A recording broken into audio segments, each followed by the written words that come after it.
The Fifth Circuit decision, which found that suppressors are not arms and therefore do not trigger 2A protections, has now been withdrawn by the Fifth Circuit.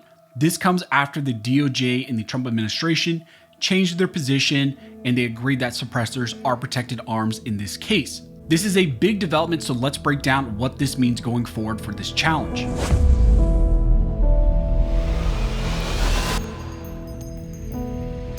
Now, before we jump into the video, I want to thank one of the main supporters of this channel, which is First Form. You guys know that First Form's an amazing company. They believe in freedom. They believe in the Second Amendment and what we do here on the channel. So if you guys are interested in getting some supplements, protein powder, pre-workout, or getting apparel for when you're trying to work out, check out First Form using the link down below. And if you order something $50 or more using my link, you can get a free 4-pack of energy drinks. As I mentioned in the intro, in this video, we're going to be discussing a suppressor challenge that was ruled on by the Fifth Circuit Court of Appeals, a 3-judge panel, which has now been withdrawn by that same panel.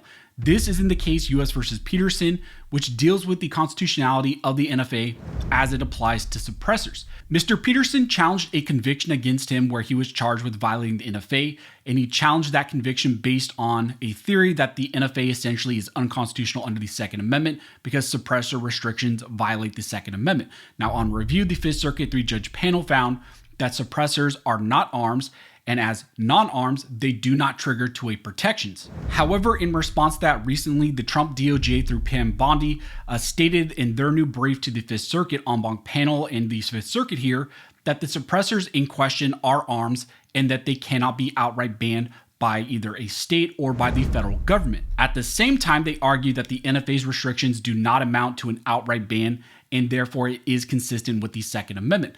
Now, the caveat to that is, even within that same brief that they filed to the Fifth Circuit, they still argue that the Fifth Circuit should potentially take the case or re-review this issue and reverse what they said about suppressors being non-protected arms. This was a major shift on the suppressor restrictions in this case specifically here, and now in response, the Fifth Circuit 3-judge panel that issued that original ruling, they decided to pull that prior opinion. This could mean a couple things, but in my opinion, I think this likely means that the Fifth Circuit 3-judge panel that issued that prior decision has decided to rehear the case and re-rule in this challenge based on what the new arguments of the Trump administration are and what they just submitted to the Fifth Circuit. Now, if you're not aware of what happened in this case, back in 2022, both federal and state law enforcement officers executed warrants at Mr. Peterson's home in Louisiana, where he also operated an FFL. I believe he had a separate attachment where he had a gun store. And so a federal task force, including ATF agents and 50 law enforcement officers, executed that warrant against Mr. Peterson.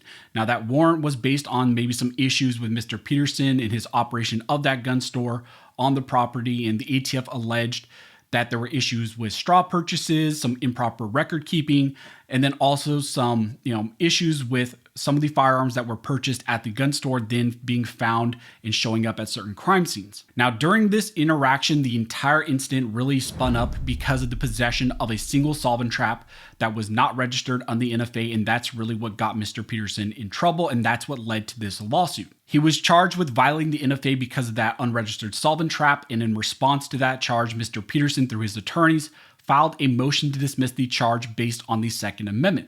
Now, on review, the court there denied the motion to dismiss the indictment, and that led Mr. Peterson then in response to appeal to the Fifth Circuit for reversal of that denial. And a 3-judge panel in the Fifth Circuit reviewed this and ultimately still sided with the ATF and the Biden administration at that time. In the ruling, the Fifth Circuit 3-judge panel stated that whether suppressors constitute arms is an issue of first impression in our circuit. Insofar as we can tell, every court to have addressed it has decided the question in the negative. Here, the Fifth Circuit looked at whether a suppressor is a weapon of offense or an armor of defense, or is it used to cast at or strike at another. And the Fifth Circuit 3-judge panel incorrectly found that they are not arms. They stated that Peterson posits that suppressors are an integral part of a firearm and therefore warrant Second Amendment protections, but that is wrong. A suppressor by itself is not a weapon. Without being attached to a firearm, it would not be of much use for self-defense. And unless a suppressor itself is thrown, it cannot do any casting or striking. The Fifth Circuit 3-judge panel went on to find that suppressors are not necessary accoutrements of a firearm and that they are not required to make a firearm useful or to actually function. And based on that, they upheld what the lower court said in that decision. Now, Mr. Peterson and his counsel decided to respond to that by filing for a rehearing en banc in the Fifth Circuit.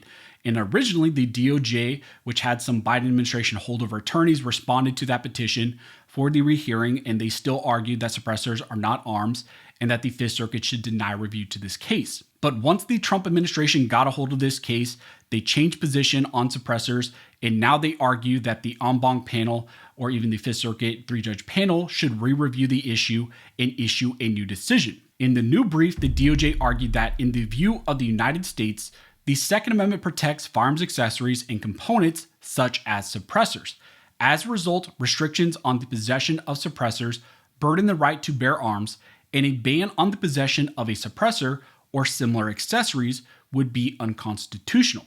The government's earlier argument to the contrary was incorrect, but the NFA's registration and taxation requirement is constitutional because it imposes a modest burden on a firearm accessory that is consistent with the nation's historical tradition because suppressors are especially adaptable to criminal misuse. For this reason, they state, the panel correctly affirmed Peterson's conviction. Accordingly, although rehearing en banc is unwarranted, the court should grant panel rehearing to correct the panel opinion's analysis. So in that new brief, the DOJ argued that the Fifth Circuit three-judge panel got the part of the analysis wrong, the part where they talked about suppressors not being protected arms, that was incorrect, and that they alone should rehear and redecide this issue. The DOJ argued that a full en banc panel rehearing was not warranted at this time to correct the decision, and they believe the three-judge panel can do that on their own. Well, it appears that is most likely what just happened. We just received an order from the Fifth Circuit with a notice that they have pulled the prior suppressor decision, and so that is no longer going to be valid. The notice states that pursuant to the court's directive, the opinion in this case has been withdrawn. So there could be a couple things going on here. The three-judge panel could be withdrawing its opinion to potentially clear the path for an en banc panel rehearing. However, I think that's unlikely because if the en banc panel took review of this case, you would also see that potentially in this notice, and it would be mentioned that the en banc panel is going to reconsider this, and you would see it on the docket.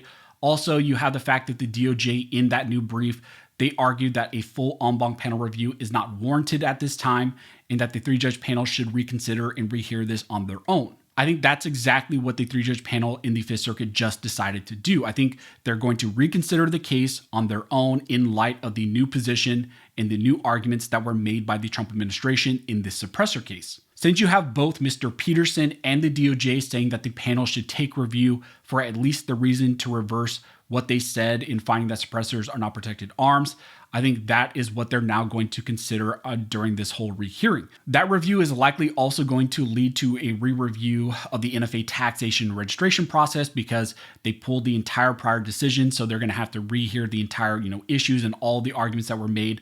The Trump DOJ continues to argue that the NFA's process is constitutional since it's not an outright ban. However, they will have to kind of flush that out more fully in some of the briefs that they submit to the three-judge panel if this is reheard by them, and they're potentially also going to have to make new arguments for an oral argument if that's requested from the panel. So this is a very interesting shift in this case, which came as a direct result of the DOJ changing its stance when it comes to suppressors.